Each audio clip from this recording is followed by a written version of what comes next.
Sahabat RPK dimanapun Anda berada, selamat malam dan semoga Anda semua sehat dan senantiasa berbahagia di malam yang cerah ini. Saya Albertus Pati pada malam ini akan menuntun Anda dalam satu percakapan yang sangat menarik sekali, yaitu tentang pergumulan, tantangan, persoalan yang dialami oleh waria. Dan seperti Anda ketahui bahwa kalau orang mengatakan perempuan itu second citizen katanya, atau seringkali didiskriminasi juga di dalam kehidupan bermasyarakat, keluarga, bahkan bernegara juga. Tapi kalau waria lebih dari perempuan, dia mengalami diskriminasi bukan saja oleh masyarakat tapi juga oleh negara, bahkan seringkali oleh agama. Mereka dianggap sesat dan oleh karena itu mereka harus ditaubatkan. Nah, pada malam hari ini kami kedatangan tamu, seorang waria yang terkenal sekali. Beliau ini pernah menjadi Ratu apa itu ya? Waria Indonesia pada tahun 2006. Jadi pasti cantik banget ya orangnya. Dan namanya adalah Merlin Sopian. Selamat malam Mbak Merlin Sopian. Selamat malam Bapak. Kemudian tentu saja yang selalu bersama-sama mendampingi saya yang sudah tidak asing lagi, sangat terkenal sekali dia. Dia selalu di TV-TV kita, yaitu Bapak Ulil Absar Abdallah, Bung Ulil Absar Abdallah. Selamat malam Bung Ulil. Selamat malam. Nah, selamat lebaran juga. Terima kasih Pak. Minal aidin wal faizin. Sama-sama. Kita tinggal perlu makannya aja ya. Halal bila halalnya ini yang dibutuhkan sekarang.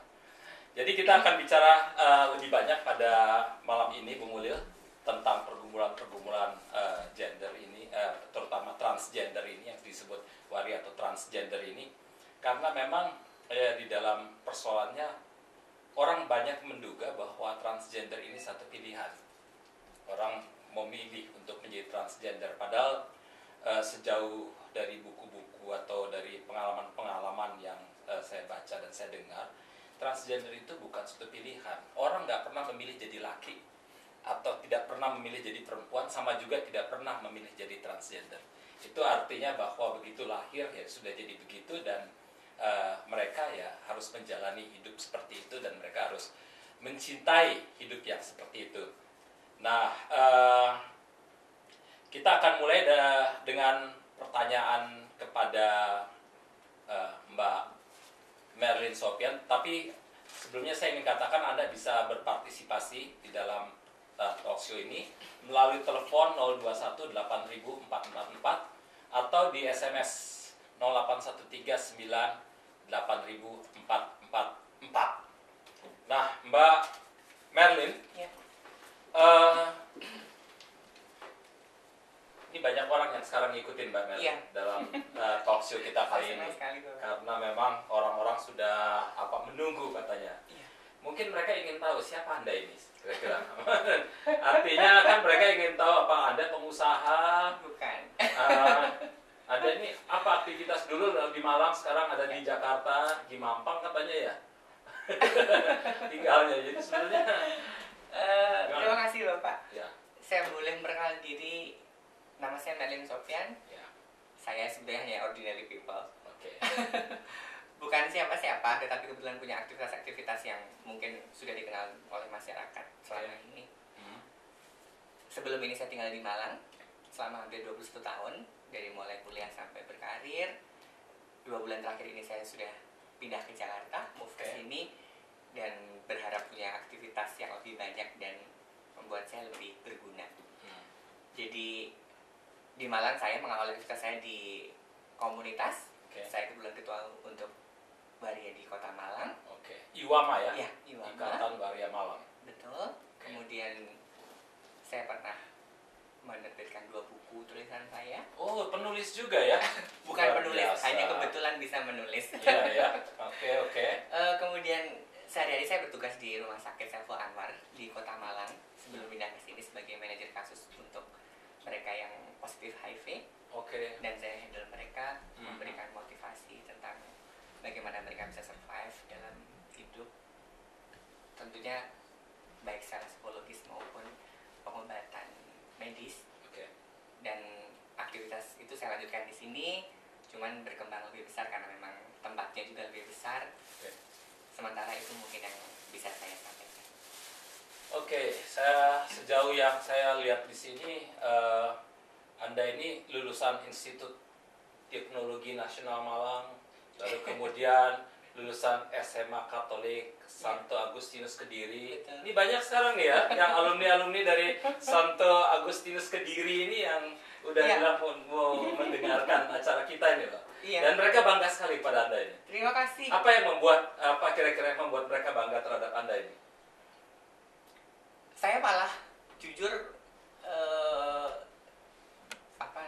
tersanjung karena memang saya berpikir teman-teman mungkin mereka tidak akan lupa saya karena saya juga istilahnya bukan orang yang menutup diri ketika saya masih sekolah. Saya bergaul dengan sangat nyaman, tidak merasa pernah terdiskriminasi. Walaupun mungkin dari mulai sekolah menengah pertama sampai SMA itu juga behave saya sudah terlihat walaupun tidak kemudian dress up seperti hari ini gitu. Tetapi terima kasih untuk teman-teman yang hari ini, teman-teman SMA, teman-teman mungkin bahkan SMP atau kuliah yang mendengarkan. Karena memang kalau kemudian mereka bangga ke saya berharap karena mereka melihat saya menjadi diri saya sendiri hari ini. Itu. Jadi kalau bangga bukan karena pencapaian saya hari ini, siapa Merlin hari ini, tapi karena saya hari ini jadi diri saya sendiri. Jadi Mbak Merlin, ketika dari Facebook Mbak Merlin ini saya angkat favorite quotation. Ketika orang bertanya apa yang kamu banggakan dari dirimu, jawablah padanya, aku bangga menjadi diriku sendiri setiap saat. Dan itu ternyata banyak sekali orang yang merasa tersentuh dengan ungkapan itu. Kenapa? Kemungkinan begini, ketika orang menjadi waria, ya banyak orang yang mungkin saya nggak tahu, dalam bayangan orang ya, termasuk mungkin bayangan saya juga. Kenapa saya tidak jadi perempuan saja atau tidak jadi laki saja? Lalu bukankah sebagai waria saya harus terdiskriminasi dan sebagainya? Sehingga dia bisa menyalahkan diri sendiri, nyalahkan mungkin orang tuanya. Siapa dari turunan kalian berdua yang mungkin membuat saya jadi menderita sehingga saya punya kecenderungan seperti ini? Ya, kemungkinan yang menyalahkan Tuhan. Tuhan, kenapa aku mesti begini? Kesana enggak, kesini enggak, lalu sehingga semua orang mendiskriminasi aku, agama mendiskriminasi aku, jangan-jangan gereja juga begitu kan gitu ya. Dan tapi pada saat orang berpikir begitu, Anda justru menulis aku bangga menjadi diriku sendiri setiap saat. Apa sih yang membuat Anda bangga ini jadi diri sendiri? Ketika berdamai dengan diri sendiri untuk menerima bahwa saya punya kekurangan. Artinya punya kekurangan ini yang saya istilahkan adalah secara seksualitas. Saya punya orientasi yang tidak sama dengan yang lain, orang pada umumnya. Sebetulnya mungkin itu tidak jadi kekurangan karena ketika saya menerima diri saya sendiri, saya nyaman dengan itu. Tetapi kekurangan ini yang saya anggap adalah ketika kita bicara di masyarakat yang luas, masyarakat secara umum. Kalau mungkin saya tidak bisa menerima sesuatu yang lain gitu, menjadi sesuatu yang harus saya akrabi setiap hari dan kemudian menjadi sesuatu yang harus saya terima sebagai apa ada di diri saya.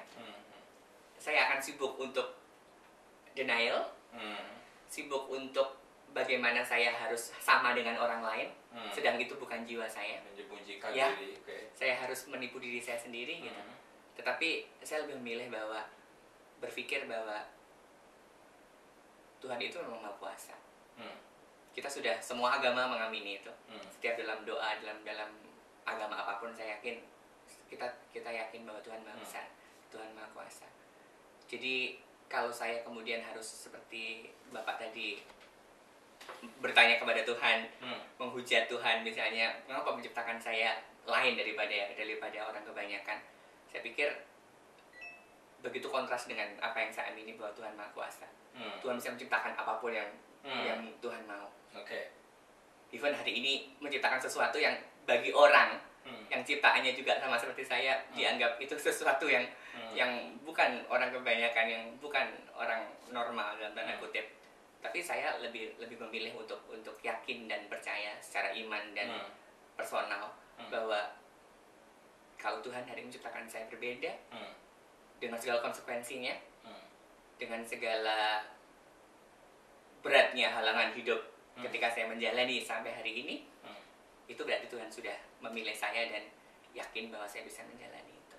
Oke, sehingga Anda bangga. Ya, saya bangga sama diri saya sendiri karena bukan bangga yang dalam arti overconfidence, tapi lebih kepada bahwa hari ini saya menampilkan diri saya apa adanya, dan justru karena itu saya mampu untuk beradaptasi dengan orang-orang sekitar saya, dan itu membuat saya merasa lebih sangat nyaman. Bung Muril, Anda mau nanya sesuatu terhadap ini, pada Mbak Merlin? Yang bertugas untuk tanya kan Pak Pendeta. Oh iya, tapi saya tanya supaya ini. Kalau gitu sambil memikirkan pertanyaannya, kita dengarkan dulu pesan-pesan berikut ya.